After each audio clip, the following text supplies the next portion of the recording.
Hello दोस्तों, नमस्कार। आइए शुरू करते हैं आज की अपनी क्लास। ठीक है,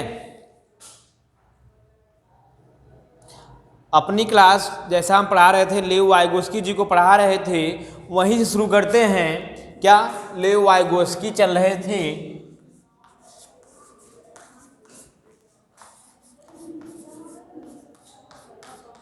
तो इनका एक वीडियो एक भाग हम पढ़ा दे चुके हैं। यह इसका भाग 2 है।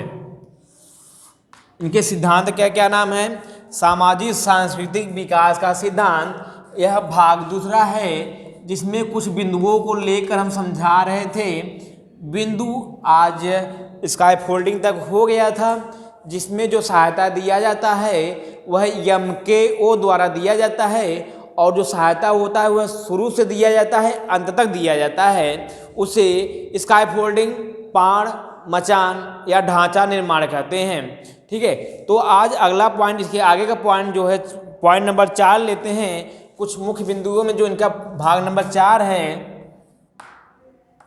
इसका नाम है व्यक्तिगत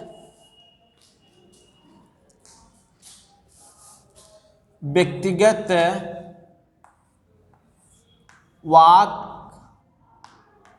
या इसे निजी वार्ता कहा गया है। निजी वार्ता।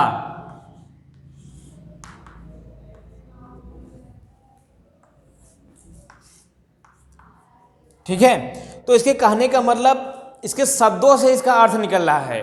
व्यक्तिगत मतलब जो स्वयं हो, किसी और से समाहित ना करे, जो स्वयं से बातें करके अपने भाषा का विकास करता है, उसे व्यक्तिगत वाक या निजी वार्ता कहते हैं। निजी का मतलब भी होता है अपना स्वयं का। और इस शब्द को कौन लाया था? इस शब्द को लाए थे लेव वाइगोस्की महोदय ने। जीन पियाजे ने एक शब्द का प्रयोग किया था, अहम केंद्रित भाषा।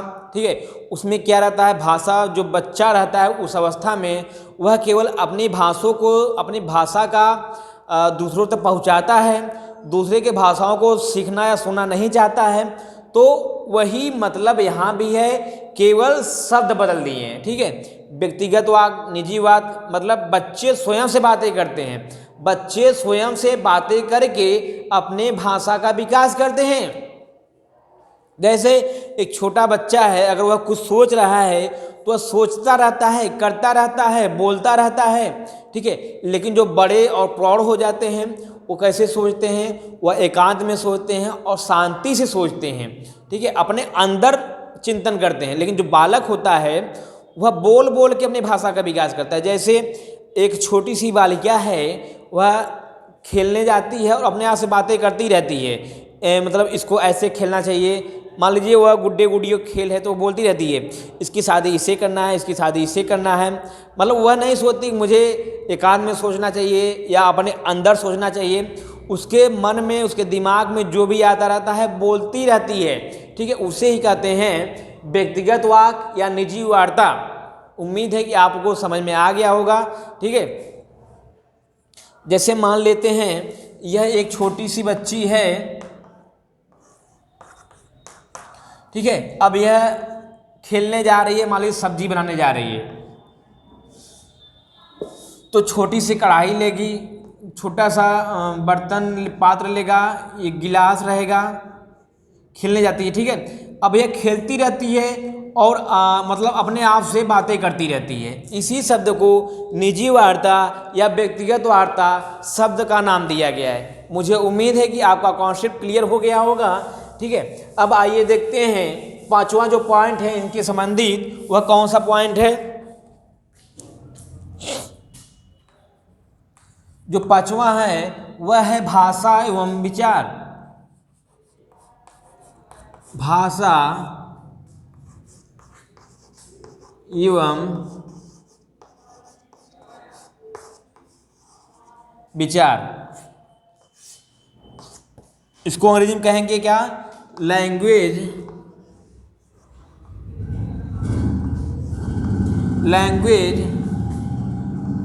And thought. इसका क्या मतलब है? जहां जीन पियाजे, देखिए यही सिद्धांत से जीन पियाजे और वाइगोस्की अलग अलग हो जाते हैं, क्योंकि जीन पियाजे क्या कहते हैं, जीन पियाजे कहते हैं बालक के अंदर सबसे पहले विचार का निर्माण होता है, तत्पश्चात उसके बाद भाषा का निर्माण होता है। किसने कहा? जीन पियाजे ने कहा। वाइगोस्की ने कहा नहीं, नहीं ऐसा नहीं होता। बालक के अंदर पहले भाषा का विकास होता है, उसके पश्चात विचार का विकास होता है। ठीक है, किसने कहा? वाइगोस्की ने कहा पहले भाषा आती है, पहले बालक है यह है, तो इसके दिमाग में सबसे पहले क्या आएगा? भाषा आएगा। पहले यह भाषा सीखेगा, तत्पश्चात उसके दिमाग में विचार का निर्माण होगा। पहले भाषा बाद में विचार। किसके अनुसार? वाइगोस्की के अनुसार। इन्होंने एक स्टेटमेंट का प्रयोग किया है। इन्होंने कहा है कि भाषा रूपी सड़क पर विचार की सवारी निकलती है। किसने कहा है? मतलब पहले सड़क निर्माण होगा। कैसा सड़क रहेगा? भाषा का सड़क रहेगा। इस पर जो सवारी निकलेगी यह विचार की सवारी निकलेगी, विचार की सवारी। ठीक है, जैसे इन्होंने कहा कि कोई बच्चा है, एग्जाम्पल तौर पे समझते हैं, कोई बच्चा है अगर उसे प्यास लगती है तो पानी की तरफ इशारा करता है। जो इशारा कर रहा है वह एक सांकेतिक भाषा का प्रकार है। ठीक है, इन्होंने कहा कि शुरू में 2 वर्षों तक बालक के अंदर भाषा और विचार अलग अलग होता है, लेकिन 2 वर्षों के बाद जब उसके अंदर शाब्दिक भाषा का विकास हो जाता है, तत्पश्चात पहले भाषा का निर्माण होता है, उसके पश्चात विचार उसके अंदर निर्माण होते हैं और भाषा के माध्यम से बाहर निकलते हैं। ठीक है, यह हो गया लेव वाइगोस्की का सिद्धांत। आज समाप्त होता है। इनसे संबंधित जो भी महत्वपूर्ण बिंदु, तथ्य या जो भी अवधारणा थी उसको मैंने समझा दिया है। उम्मीद है कि आपको समझ में आ गया होगा। प्रत्येक परीक्षाओं में जो शिक्षण पूछे जाते हैं इन्हीं शब्दों से डायरेक्ट पूछे जाते हैं। ठीक है, इनकी 2 पुस्तक है, पुस्तकों का नाम ले लेते हैं। इनकी 2 पुस्तक है, जो पहली है language and thought,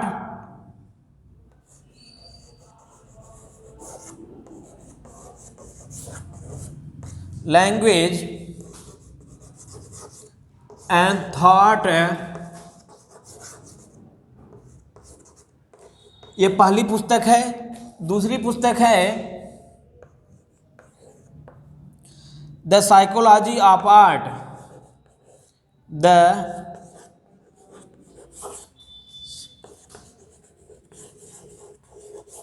the psychology of art. यह इनकी 2 पुस्तकों का नाम है। और जो इनको सामाजिक अंतरक्रिया सिद्धांत दिया है उसका जो कोड है वह कोड क्या है? सामाजिक अंतरक्रिया,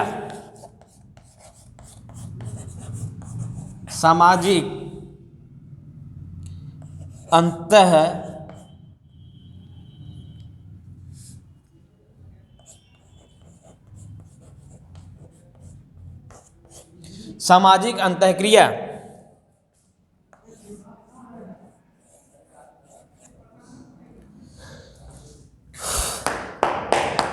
ठीक है, तो यह लेव वाइगोस्की आज समाप्त होते हैं। इसके बाद हम शुरू करते हैं कोहल वर्ग का महत्वपूर्ण सिद्धांत। ठीक है, जो नैतिक विकास से संबंधित हैं। आप इनका स्क्रीनशॉट ले लीजिए। अब इसके बाद शुरू करते हैं आपका एक नया चैप्टर, कोहल वर्ग का नैतिक विकास का सिद्धांत।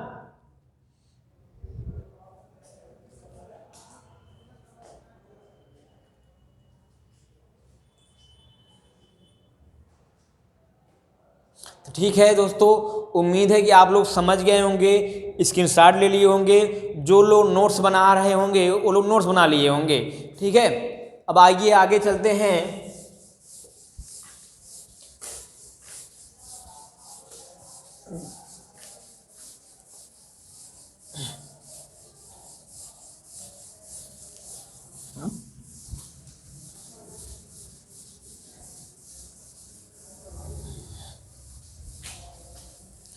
लॉरेंस कोहल वर्ग की संपूर्ण व्याख्या किया जाएगा। यहाँ पे लॉरेंस कोहल वर्ग,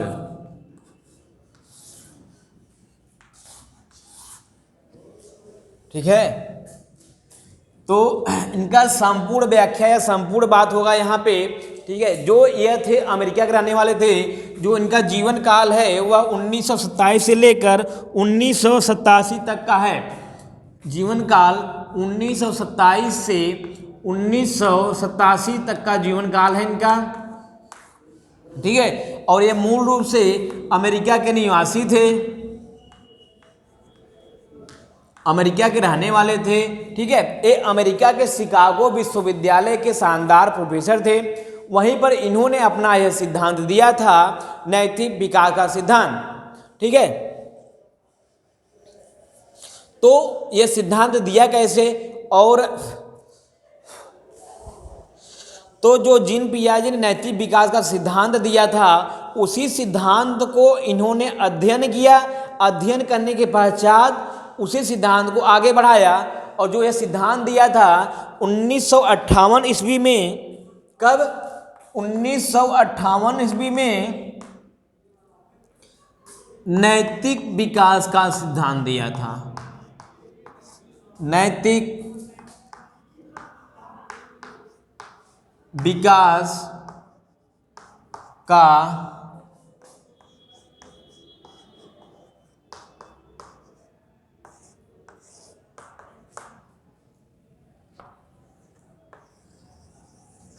नैतिक विकास का सिद्धांत दिया था 1958 में ईस्वी में दिया था। और कैसे दिया था? इन्होंने उस सिद्धांत का अध्ययन करते करते कुछ बालकों पर इन्होंने अध्ययन किया।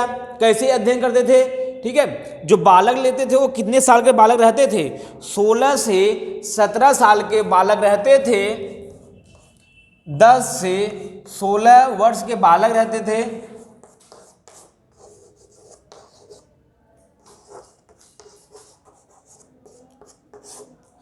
10 से 16 वर्ष के बालक रहते थे। उन्हें कुछ कहानी सुनाते थे। कहानी सुनाते समय उनके सामने कुछ समस्या आती थी। ठीक है, तो जो समस्या आती थी उसे नैतिक तर्कड़ा कहा। क्या कहा? नैतिक तर्कड़ा कहा।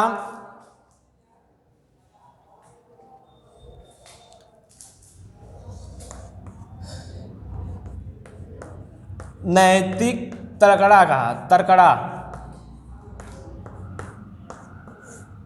नैतिक तर्कड़ा जो है नैतिक दुविधा का एक भाग है।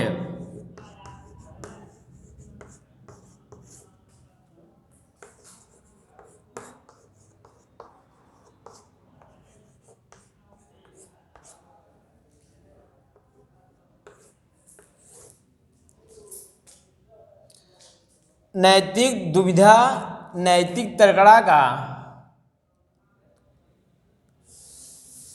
नैतिक दुविधा नैतिक तर्कड़ा का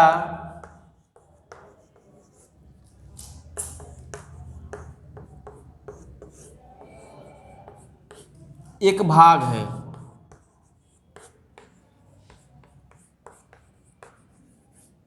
ठीक है, तो जो ये कहानी सुनाते थे तो लगभग 70 से 72 कहानियाँ सुनाई और इतने प्रयोग किए। तो कहानियाँ सुनाते थे, जो कहानियाँ सुनाने के बाद उनसे प्रश्न पूछते थे तो बच्चों के सामने एक समस्या आती थी। जो समस्या आती थी वही इन्होंने इसे नैतिक तर्कड़ा शब्द दिया। ठीक है, और जो नैतिक दुविधा होती है नैतिक तर्कड़ा का एक भाग होता है। और जो नैतिक तर्कड़ा होती है उसे डेलिमा कहते हैं। अंग्रेजी में क्या कहते हैं? डेलिमा।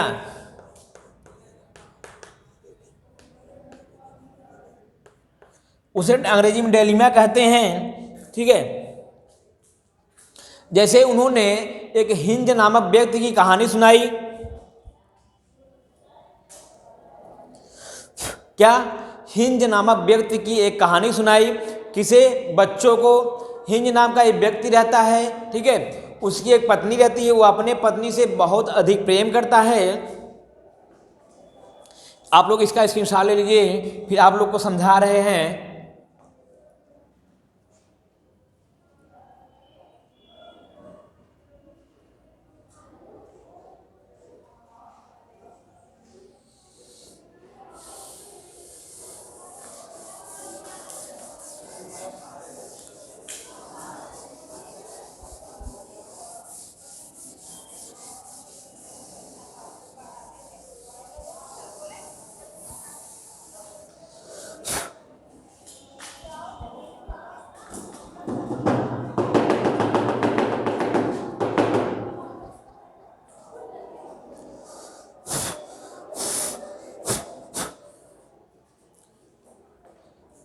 तो हिंज नाम का ये व्यक्ति रहता है, वो अपनी पत्नी से बहुत अधिक प्रेम करता है, ठीक है।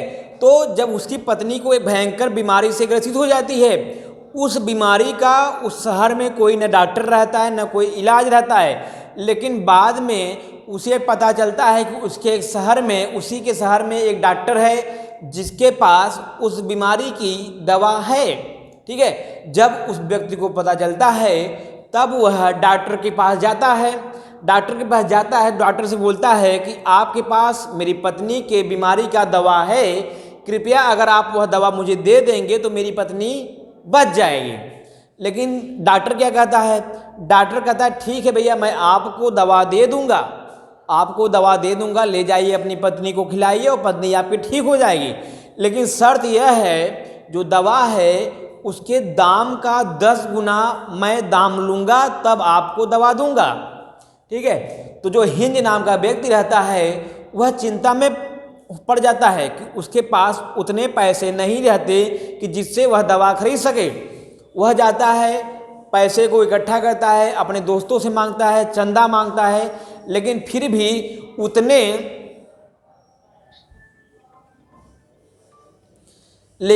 भी उतना पैसा वह इकट्ठा नहीं कर पाता जितना डॉक्टर पैसे की डिमांड किए रहता है, ठीक है। तो हिंज के दिमाग में बात आती है, या तो अपने पत्नी को मरने दे, ठीक है, या तो दवा को चोरी कर ले।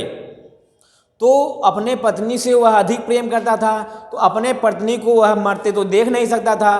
तो उसके दिमाग में एक बात आई कि उसकी दवा को चुरा लेते हैं। तो वह हिंज नाम का जो व्यक्ति रहता है अपनी पत्नी को बचाने के लिए डॉक्टर के दवाखाने में जाता है, रात को उस दवा को चोरी कर लेता है, दवा को लेकर आता है, अपनी पत्नी को दे देता है, उसकी पत्नी उसको खा लेती है और वह बच जाती है। तब यहाँ पे लॉरेंस कोहलवर्ग ने बालकों से प्रश्न पूछते हैं कि वहाँ पे डॉक्टर ने गलत किया या जो हिंज नाम का व्यक्ति था उसने दवा को चुराई, उसने गलत किया। तो कुछ बालक थे, जैसे मान लीजिए कुछ बालकों का समूह है, ये कुछ बालकों का समूह है जिसने कहा कि नहीं हिंज गलत था। क्या कौन गलत था? हिंज गलत था, दवा को चोरी नहीं करनी चाहिए थी, हिंज गलत था। और बालकों का अधिक जो समूह रहता है वह इस बात की तरफ रहता है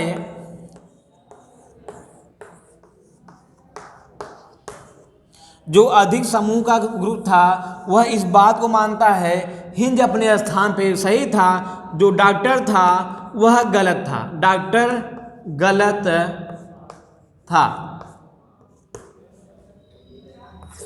ठीक है। तो उन्होंने देखा कि इस नैतिक दुविधा में कुछ बच्चे हैं जो डॉक्टर को गलत मान रहे हैं और जो अधिक समूह है बच्चों की वह डॉक्टर को गलत मान रहे हैं और कुछ बच्चों का जो समूह है वह हिंज को गलत मान रहा है। तो उनको नैतिक तकड़ा यही थी, ठीक है। तो नैतिक तकड़ा किसे कहते हैं? समस्याओं के जो साधन होता है उसमें से किसी एक साधन को चुनकर समस्याओं का समाधान करना ही नैतिक तकड़ा कहा जाता है, ठीक है। तो यहाँ बात सही होती है कि जो डॉक्टर था वह गलत था, क्योंकि दवा का 10 गुना दाम लेना तो गलत है, ठीक है। और इसने अपने किसी को जान बचाने के लिए जो चोरी की है वह उसकी गलती नहीं माना जाएगा, ठीक है। इसी आधार पे नैतिक विकास के सिद्धांत को इन्होंने 3 मुख्य भागों में बांटा और उसके प्रत्येक मुख्य भाग के 2 उपचरण इन्होंने बताए। ठीक है, तो जो हिंज नाम का व्यक्ति था उसी के कहानी के आधार पर लॉरेंस कोहलबर्ग ने अपने नैतिक विकास के सिद्धांत को 3 मुख्य स्तर में बांटा और प्रत्येक स्तर के 2-2 उप स्तर हैं। ठीक है, अब आइए देखते हैं जो मेन पॉइंट है, नैतिक किसे कहते हैं। नैतिकता को समझ लेते हैं, उसके आगे की सिद्धांत अपने आप समझ में आ जाएगा। जो यहाँ पर नैतिक शब्द आया है उसे वह क्या होता है, शब्दों का खंडन करेंगे तो जो नैतिक होता है, नैतिकता का मतलब होता है जब बालक के अंदर उचित अनुचित सही गलत का अंतर करने की क्षमता का विकास हो जाता है, वही नैतिकता कहा जाता है। फिर से सुनिए एक बार, जब बालक के अंदर सही गलत, ऐसे सुनिए, जब बालक के अंदर सही या गलत, उचित या अनुचित, उचित या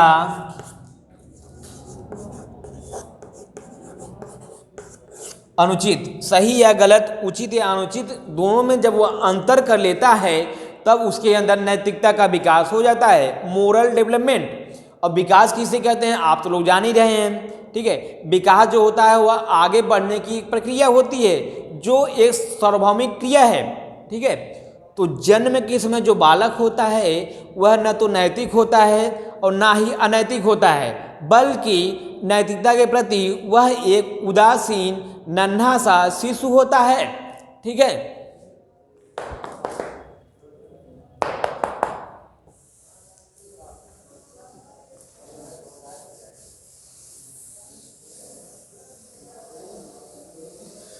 तो जो नैतिक विकास थे, जो नैतिक विकास था इनका,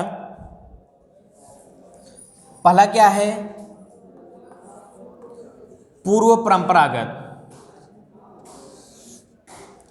इसे कहते हैं पूर्व परंपरागत, पूर्व परंपरागत। ठीक है, और जो दूसरा है इसे पूर्व परंपरागत या रूढ़िवादिता, पूर्व रूढ़िवादिता, पूर्व रूढ़िवादिता, और जो दूसरा है इसे कहते हैं परंपरागत या रूढ़िवादिता।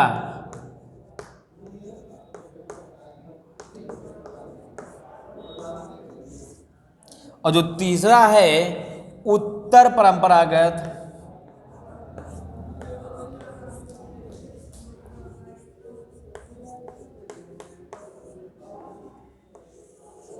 उत्तर परंपरागत या इसे कहते हैं उत्तर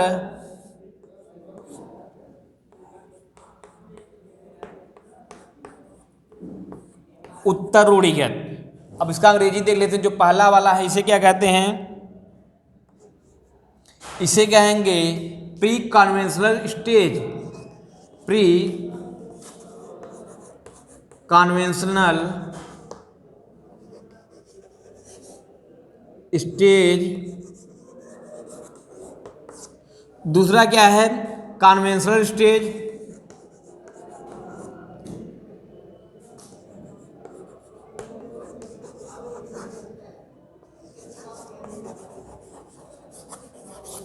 और तीसरा क्या है, post conventional stage, post conventional stage. तो ये मुख्य 3 भागों में उन्होंने अपने सिद्धांत को बांटा और प्रत्येक के 2-2 उप स्तर या इसे उपचरण कहते हैं। ठीक है, तो इसका स्क्रीनशॉट लीजिए, इसके आगे फिर बताया जा रहा है आपको।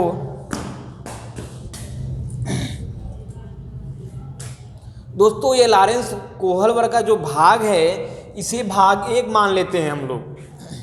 क्या, भाग 1।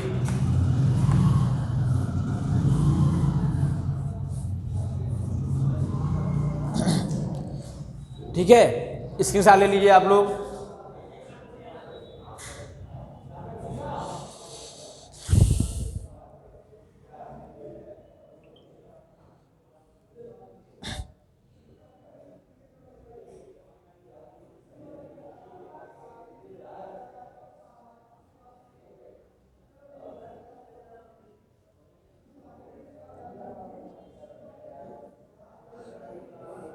और एक बात और लिख लीजिए, जो समय है इसको कब से कब बांटा है, 4 से 10 वर्ष, 4 से 10 वर्ष तक। और जो दूसरा है 10 वर्ष से 13 वर्ष तक,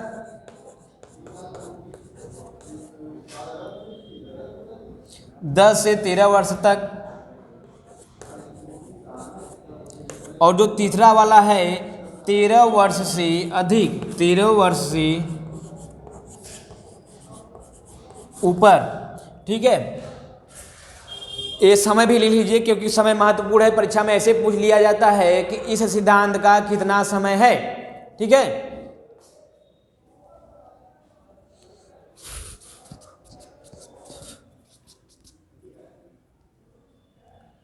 तो मुझे उम्मीद है कि आप लोग इसका स्क्रीनशॉट ले लिए होंगे, या अगर लिख रहे होंगे, नोट्स बना रहे हो तो लिख लिए होंगे। अब आइए आगे पढ़ते हैं। पहला जो सिद्धांत है, जो पहली अवस्था है, उसको पढ़ते हैं।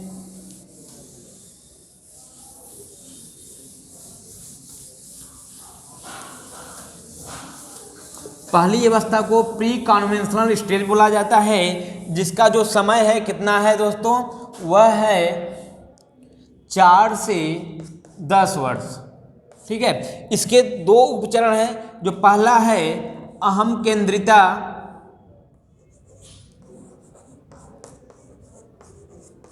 अहम केंद्रिता, इसे इको सेंटर्ड कहते हैं। अहम केंद्रिता या नैतिक सापेक्षता, अहम केंद्रिता या नैतिक सापेक्षता,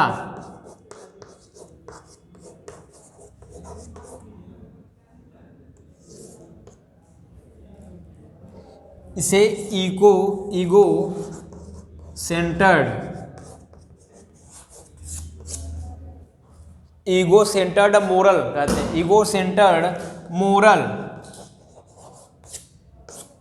ईगो सेंटर्ड मोरल कहते हैं।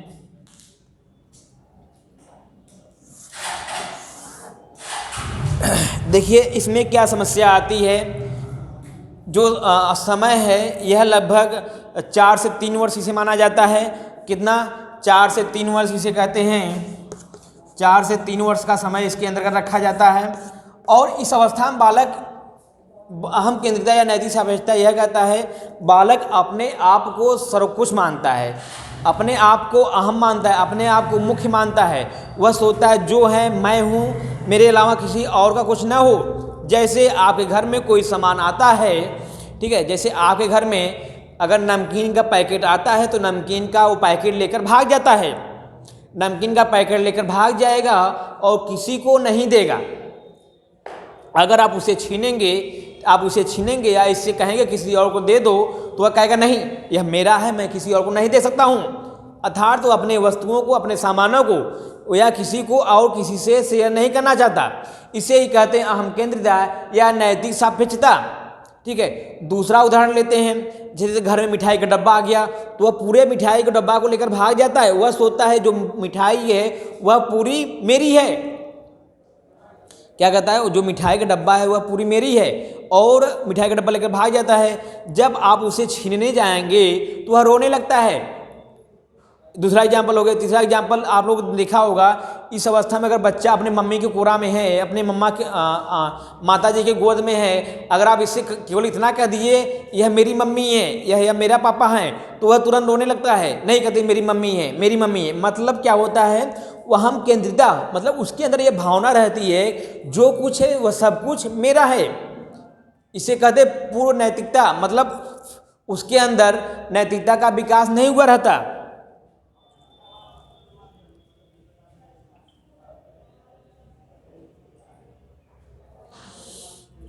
समझ गए? मुझे उम्मीद है कि यह समझ में आ गया होगा। अब इसके बाद दूसरी जो अवस्था आती है, इसी के अंदर जो उसका दूसरा उपचरण है, इसे कहते हैं, जो दूसरा उपचरण है वह कौन सा है, दंड एवं आज्ञाकारिता। दंड एवं आज्ञाकारिता,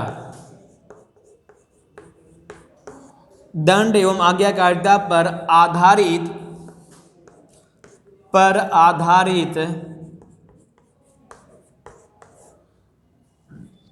नैतिकता।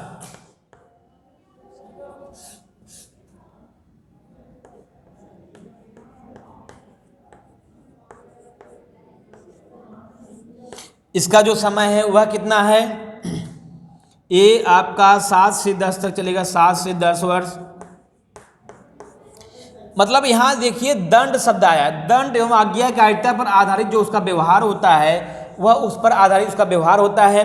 दंड एवं पुरस्कार, ठीक है, मतलब किसी कार्य को करता है तो वह दंड और पुरस्कार के आधार पर उस कार्य को करता है, ठीक है। जैसे अगर कोई कार्य नहीं कर रहा है, अगर आप उसे दंड के रूप में मारते हैं या डांटते हैं तो डर जाता है, बाद में उस कार्य को इसलिए करता है कि अगर इस कार्य को हम नहीं करेंगे तो हमें दंड मिलेगा, हमको मार खाना पड़ेगा, उसके अंदर एक डर की भावना हो जाती है। उस आधार पर इस अवस्था में व्यवहार करता है जिसे कहते हैं दंड एवं आज्ञाकारिता। मतलब अपने से बड़ों के आज्ञा का पालन करता है, जो उसके बड़े निर्देश देते हैं, जो कार्य करने के लिए कहते हैं या कार्य करने के लिए देते हैं, वो इस आधार पर करता है कि अगर इस कार्य को हम नहीं करेंगे तो हमको दंड मिलेगा। अर्थात उसका जो व्यवहार होता है इस अवस्था में उसके पुरस्कार और दंड पे आधारित होता है। जैसे अगर वही कोई अच्छा कार्य कर रहा है तो उसे पुरस्कार अगर आप देंगे तो उसे लगेगा यह जो मेरे द्वारा जो कार्य किया गया है बहुत अच्छा है, उस कार्य को बार बार करने की कोशिश कर रहा है, करेगा। जैसे अगर कोई बुरा कार्य कर रहा है, ठीक है, आप शब्द का प्रयोग कर रहा है फिर भी आप उसे पुरस्कार दे रहे हैं, शाबाशी दे रहे हैं, तो वह बार बार अपशब्द एवं गालियों के शब्दों का प्रयोग करेगा। उसे यह लगेगा जो मैंने बोला है या जो मैंने अपशब्द बोला है यह बहुत ही सही शब्द बोला है, इसलिए मुझे शाबाशी मिल रही है या मुझे पुरस्कार मिल रहा है। मतलब कहने का मतलब इस अवस्था में जो उसका जो व्यवहार होता है आपके या हमारे या उसके बड़ों द्वारा जो दंड आज्ञाकारिता पर निर्भर रहता है, उसे यह लगता है जो बड़े बुजुर्ग हैं वो लोग जो कह रहे हैं वो सही है। इसमें नैतिकता का विकास नहीं हुआ रहता है। जो नैतिकता रहती है वह दंड एवं आज्ञाकारिता पर निर्भर होता है। ठीक है दोस्तों, तो आज के लिए बस इतना ही। इसके अगला जो बचा हुआ भाग है कल बताया जाएगा भाग 2 में, यह इसका भाग 1 है। ठीक है, तब तक के लिए बहुत बहुत धन्यवाद। आप लोग पढ़ते रहिए, मस्त लगिए, बेस्ट ऑफ लक।